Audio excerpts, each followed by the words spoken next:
Hello mga boss, magandang tanghali po sa ating lahat, magandang hapon no. So mag-update po tayo mga boss no para sa ating 5 PM draw. So congratulations po no sa mga nanalo po ngayong araw sa 496 2 PM result. Yan po. So sobrang pagka-slide po mga boss no ang number na ibinigay natin kina. So sa mga mahilig po sa mag-angle, calendar guide na dikit sa pizza. So andyan po mga boss no ang 496.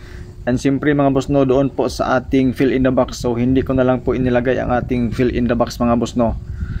Yan lang po ang ating calendar guide. So 456 ang ating pang 5 PM at yan po ang ating best escalera at saka sa ating best whole draw number ang 456. So sobrang slide po mga boss.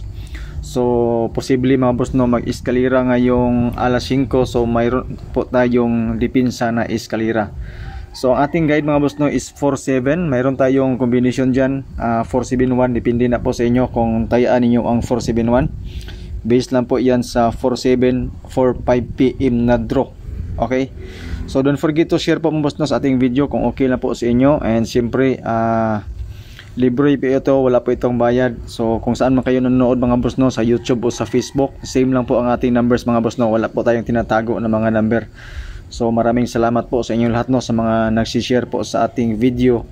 And hopefully mga boss no by this afternoon pang 5 PM manalo po tayo mga boss at lalabas po ang ating mga number. So ito po ang ating mga best pair mga boss no, 4488 and 51.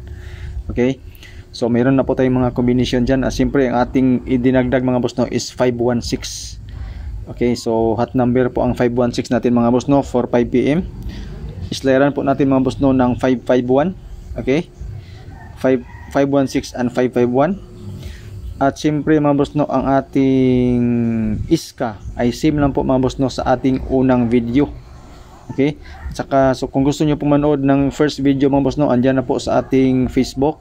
Tingnan nyo lang, mayroon po tayong pang 5 PM doon na doble din. So ito po mga boss no ating hot number and good luck po.